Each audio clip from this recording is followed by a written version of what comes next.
Folks, we got a 2004 Toyota Camry here and it won't crank. You turn the switch and nothing happens. We're going to see what's wrong with it, see if we can figure it out, and show you how to get it fixed.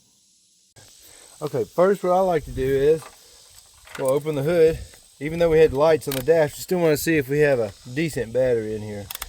Set your get a voltmeter, set it to DC voltage, and check your battery charge. So we're at 12.4 volts, which is decent. It's pretty good. It's pretty good charge. Now what we're going to do is I'm going to get somebody to go on the inside, and I'm going to come down here. I'm going to disconnect right here. See if you can see this. I'm going to disconnect our connector down here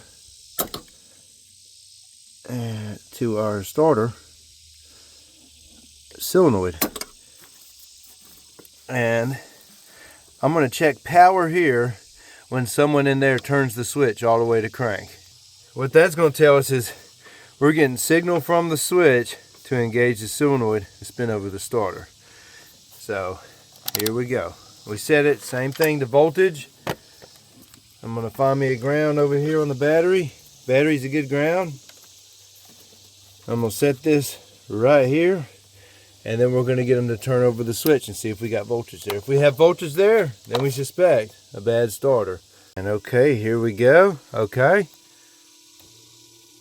And we have voltage. So that tells us that, see that voltage coming up to 12 and dropping off? What it is, our helper in there is cycling the switch on, and it's giving us signal for a second down here on our starter wire to the solenoid, but you know, nothing's happening. Now I could plug this back in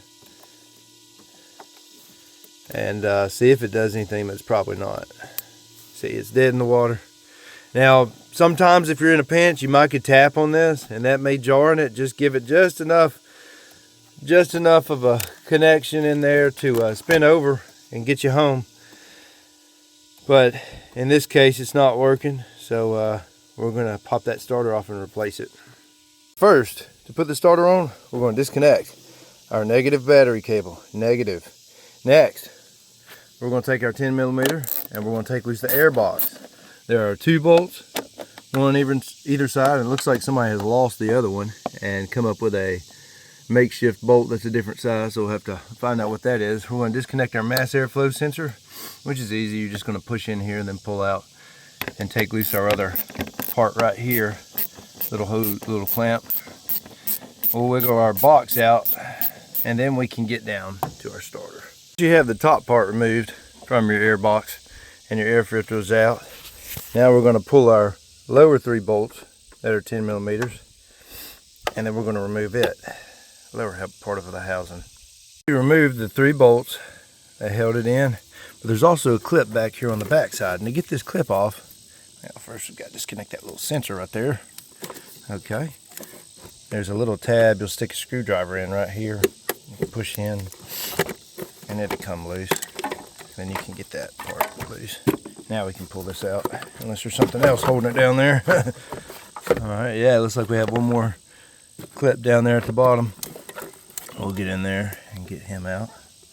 Sorry about the shaky camera, it's hard to do this one-handed. Alright, get on in there. Well, let me grab this other one. Oh, it came out. Okay. Now we can remove this. Now look, we have more access to our starter. And there's 2 bolts that hold it on, which we'll see what size they are. Which the 2 bolts are right here. We have one here and one on the other side down here, the gold looking bolts. Our bolts were a 14mm socket. 6-point would be better. Short well or deep well, however you can get in there to get it out, that's what you should use. And remember, those bolts are pretty tight usually, but we broke them loose, and now we've got them loosened up, we can very easily just unscrew them out. They were 14mm, yes. And you may want to pay attention, you know, sometimes you'll have one of these bolts maybe longer than another one. In case both of the bolts were the same, So that's good. Now, once you've got your 2 bolts out and you've got your solenoid wire off, there's another little hot wire here. That's the big wire, and it's got a nut on there. You may not can see it. See if I can get to it from here. Okay, here you go. Yeah, it's a nut. 12 millimeter is what you'll need to get that loose. Sometimes I'll leave the bolts in when I break it loose. Sometimes I'll take them loose first and then I'll break it loose, because sometimes you just can't get on that. So however it works for you, that's the way you should do it. Just remember, you better have your battery disconnected through this whole process. Always disconnect your battery. Just like that, we wiggled it out. But there was one other little thing I had to disconnect here, which is this little sensor. Looks like a speed sensor right here on top of the trans, or a temp sensor, but you'll have to disconnect it, because you don't want to break any of your sensors. Anything that's in your way. Remember, always anything that's in your way.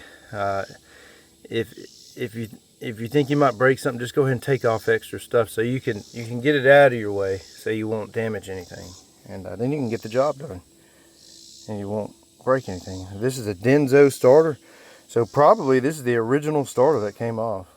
We got our starter bolted back in there. We tightened down our 2 main starter bolts. We connected our solenoid wire and then our power wire here, the one with the nut on it. Don't tighten that very tight. Nowadays the solenoids are made of plastic and really cheap. So if you tighten it really tight, or you get it even a little more than snug, you're going to snap this solenoid right off, and you're going to have to go back to the parts store and do the whole thing all over again. But now we've got it on, we're going to reverse procedure, put it back together, put our air box together, and then we're going to see if it cranks. All right, we got it back together. Remember, tighten all your bolts. A lot of people forget to connect their sensors and their little hose clamps, and go ahead and connect your negative cable, and then we'll see what happens here. Hop in it, see if we were right. It runs like a charm. And so that starter lasted a good long while, 210,000 miles on an original diagnose starter. I mean, sometimes they just don't make them like that anymore. You know, or like you say, don't make them like they used to.